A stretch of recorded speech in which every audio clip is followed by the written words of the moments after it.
I'm Ernest Price and you're watching Ben TV Transmission. I'm here today with Grace Lee from Queer Space at Drummond Street. We're here to talk about a parents group that has been operating to support the parents of gender diverse young people. Welcome, Grace. Hi, Ernest. How did this parents group come into life?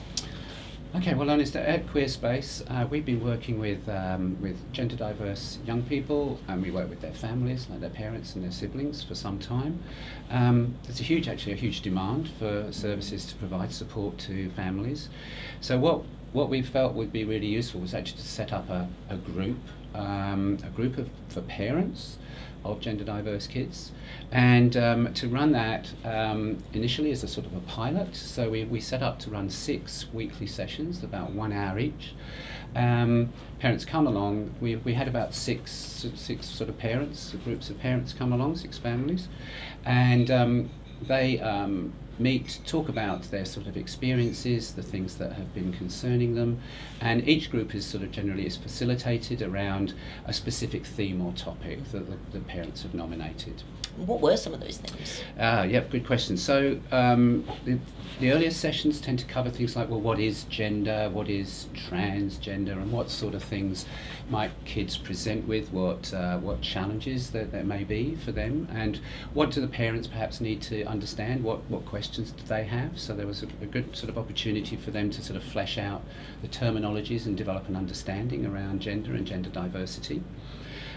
School is a big potential sort of area for anxiety for kids and the parents. So everything from, will my child, be bullied at school? What can I do to communicate to the school and the teachers that I've got a gender diverse child? And how is the school, what do I need to ask the school? How are they going to manage sports and changing rooms and school camps and swimming and those sorts of issues or situations where there's a gender dichotomy very often, and boys are supposed to go one way and girls are supposed to go to the other. So we can sort of help people work through that and through those sorts of potential bullying scenarios. And then there's sort of a lot of work that we can do around the family, especially, say, for example, around siblings. How do we work with the brothers and sisters of a trans child? How are they going to understand pronouns, new name, etc., and what's expected of them, and what are their concerns? So those have been some of the areas that we've specifically worked on. And what are some of those issues that families are grappling with, and with the siblings? Do you find that the response is mixed? Is it positive, negative?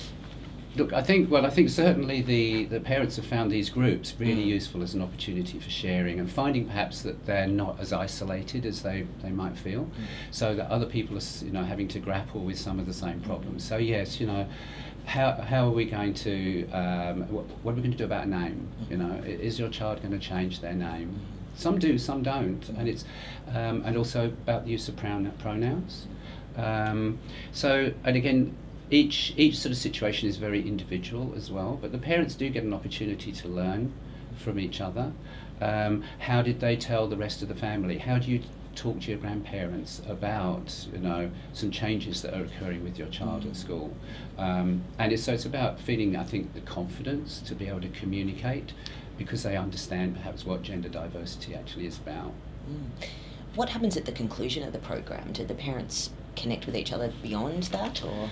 That's the plan. So what we have done as well is that we worked fairly closely with a support group that has been set up recently called Parents of Gender Diverse Children, and we'll give the web page for that later.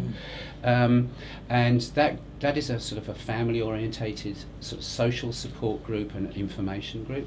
So the families who've been working in our group scenario can go on and meet with the Parents of Gender Diverse Children's group, and they can meet once a month. They can meet other parents. They can meet with the kids and the siblings and so on. And there's a number of events that we can help them connect with, so that they can keep those connections and break that isolation.